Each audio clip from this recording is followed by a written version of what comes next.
Have you ever walked in a house and felt something off? A strange, almost inexplicable feeling?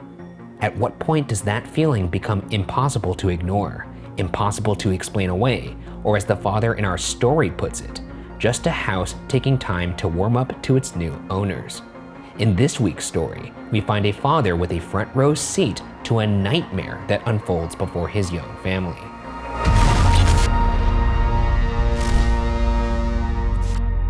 I'm Ryan Bergara, and this is Are You Scared? A show where I tell my friend Shane Madej the internet's scariest stories that may or may not be true. Now, I have not read this story before, and neither has Shane. So lock your doors, turn off the lights, and let's see if we can make it until the end. In the Walls. I moved my family out of our house a week ago, and I'm glad we did. I think the first thing that struck me as off is the fact that all the houses on the street had been built sometime in the 1980s. The odd bit about that is the fact that nobody had actually lived there in almost 3.5 decades. Nobody had ever lived in that house. Once we were settled in, we were actually very happy there. Bizarrely, it just felt so perfect and right, when actually there was something very deeply inherently wrong about the place. The tension began on one typical gray London morning. My wife was going to drop off our 4-year-old son Daniel at school, which usually takes about a half an hour. It was the oddest thing. As soon as she shut the door behind her and I was alone, I became aware of a feeling that I hadn't felt before. I refused to accept it, but a tiny part of my subconscious expected that there was an intruder in the house. Oh, it's scary from the jump, right? Because suburbs very scary sometimes. Children are very scary, so that's 2 for 2. Well, also there's the fact that this is a home that's been built in a suburban neighborhood, yet nobody's lived in it since it was constructed, and that's been over 3.5 decades. That's a deal, probably. Probably quite the steal, but normally things like that do come with a price to pay. I think I would very happily live in a murder house if it really drove down the cost of it. I'll do whatever I have to. I'm desperate to own a home. Always have been. If you got to make some sacrifices and clean up some entrails, then sure, happy to do it. Now, what about supernatural remnants, though? I don't give a shit about that, you know that. It was incredible how quickly the mood shifted as soon as my wife stepped into the house. As soon as I was no longer alone, the uncomfortable feeling lifted and I could actually feel the warmth of the central heating. The next morning, I dropped off Daniel at school. I was driving back when I got a call from my wife. Her tone was very casual. It almost sounded forced. And she was only asking when I would be back, but in a prolonged way, as if she was trying to keep the call as long as possible. She didn't mention anything when I returned regarding the feeling, but through her smile, I could see that she was a tiny bit spooked. To be honest, I felt it was nothing really, just a feeling that people get sometimes. A house that hasn't been lived in for decades might take some time to warm up to its new owners, I guess. The next day, while my wife was out getting groceries, I made a little discovery. The strange feeling grew more intense in certain parts of the house. The thing about these places is that they were the only parts of the house with mirrors in them. With time, I came to hate those parts of the house and those mirrors. Oh shit. Yeah, sitting in the dark is already messing with my head. I literally thought I saw something move out of the corner of my eye. Not cool. I gotta jump in here and just for the record say that these people sound nuts. People sound nuts? What are you talking about? They're nuts and very needy. Ooh, my wife isn't around. I feel silly in my tummy. I don't think it's a matter of codependent behavior here. I think it's a matter of sometimes when you're alone somewhere, you become a little bit more aware of your surroundings, and sometimes your surroundings become a little more aware of you. You know, people are babies. I feel like you just gotta get comfortable with being alone. I think the point you're missing here is they might not be alone. Oh, there might be something in the walls. Nothing new happened for about a week. I just avoided being in the house by myself, and I noticed my wife did the same, although we never discussed the fact that we felt uncomfortable being alone. It was a new house. We didn't want to spoil our first days there with negativity. At least our little boy didn't seem affected. Daniel was playing just as happily as ever with his toys. He even managed to invent an imaginary friend to play with. Oh. Now, don't like that. I love it. There was this one night, however. I woke up to use the bathroom. I was shocked by how cold it was. I looked at myself in the mirror for a bit and then sat on the toilet seat to do my business. That mirror was giving me a bad feeling. I kept imagining that I could see something moving around in the mirror, and yet there was nobody else in the room but me, not even a fly or a bug. It happened at least 3 times. Then I got up, washed my hands, and just stared into the mirror for a while just to make sure. It eventually made me uneasy, so I hurried back to bed and actually found myself hiding my face with the covers.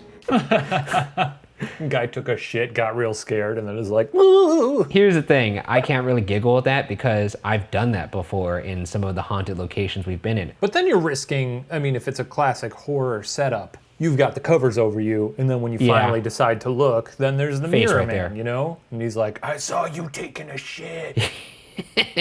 He just comes over, whispers in my ear, "How about a courtesy flush?" That was a pretty nuclear dookie you dropped, bro.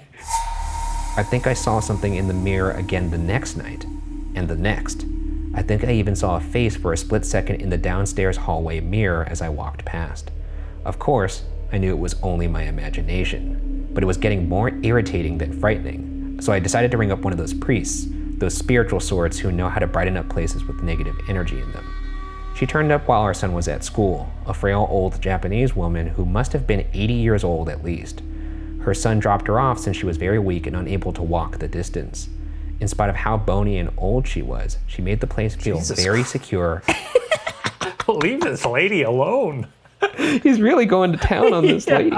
This frail old lady with skin like rotten paper. She made the place feel very secure and comfortable. I almost wanted her to stay with us so that we could be assured that we would have no negative energy. She told us that she had burnt incense in some of the rooms and that she was going to go over the rooms again just to clear out any remaining negativity. But then she suddenly went stiff, and her quivering smile became a screwed up scowl, and her watery eyes hardened. We thought she was having a stroke and reached for the telephone to call an ambulance. Turns out she was fine. She told us not to touch anything or move. We listened and watched, dumbfounded, as she rushed to the wall with impressive speed and pressed her ear against it. She whispered some words which we couldn't hear, and she seemed to be receiving a reply as her expression changed and contorted. Whatever she was hearing can't have been good because she gave a shriek and sprang away from the wall. The old woman grabbed my wife by the shoulders and shook her firmly as she said, "You no live this house." "Why not?" I asked. "Man in the walls," she shrieked. "There is man live in the walls. Bad man, man in the walls." Sounds like there's a guy in the walls, huh? The old woman, without even putting her shoes on, stepped outside the house and urged us to come out with her. Her son picked her up, and when he saw her in a nervous state, he gave me and my wife an unfriendly look before driving away. Man in the walls. It was chilling to hear that, and the look of terror on the old woman's face convinced us that she was serious. But being modern cosmopolitans, we just agreed after some conversation that she was doing that to frighten us, or that she was just old and batty. But the phrase stuck with me, man in the walls. I even admit I put my ear to the wall to see if I would hear anything. Nothing. As I was slipping into bed, relieved that the day was over, a cry from my wife got me out of bed. She rushed into the bedroom with a look of utter horror on her face. "Man in the mirror," she screamed. Man in the mirror. I had enough sense to realize that she was not talking about the Michael Jackson hit. She was genuinely terrified. Be funny if she was. She just comes out and goes, "Man in the mirror. Fucking banger." Thriller! Thriller! Honey, it's 3 a.m. I stormed into the bathroom and looked into the mirror. It was just a normal reflection. There was nothing there. I stood there for a while. Then I began to cry. I was too tired to carry on with this. I forced myself to believe there was nothing funny going on. I didn't convince myself. We went to bed and I was about to turn out the light when my wife told me something that made me shudder. "You know, Daniel has been saying some weird things lately. It could be just coincidence. Do you know anything about his imaginary friend?" I chuckled. "Well, I know that Daniel spends an awful lot of time with it. What does he call it again?" Then she said, "Wallman." Creative kid. I realized just then the creepy connection. Wallman. My wife continued, "He said his friend has a round face with black eyes and a big smile, and he's really thin so that he could fit in the wall.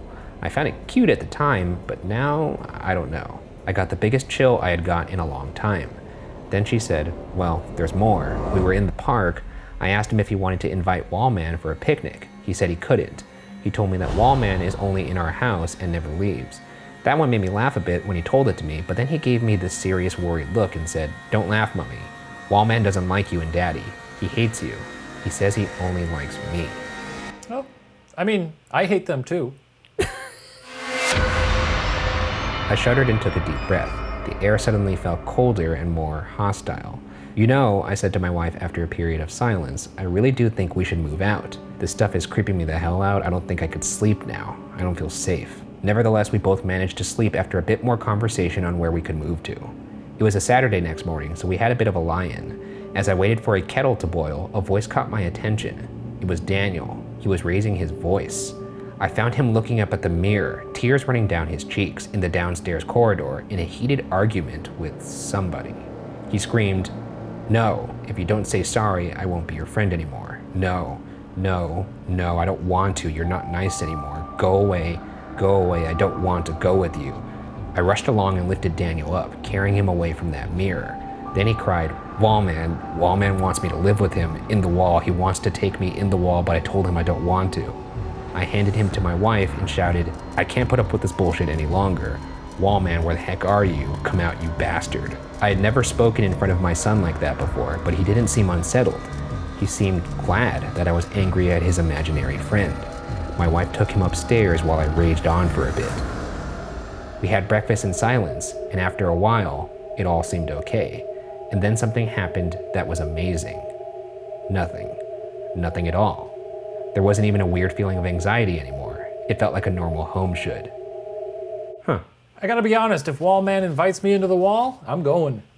It sounds nice. I was always a big fan of The Borrowers growing up, and it seems like living inside walls is very chill and cozy. I've long talked about how much, and this is, to be clear, this is not a sexual thing. Well, now I do think it is a sexual thing, but proceed. It isn't. Okay. I just like to be very small and be able to sleep inside a matchbox.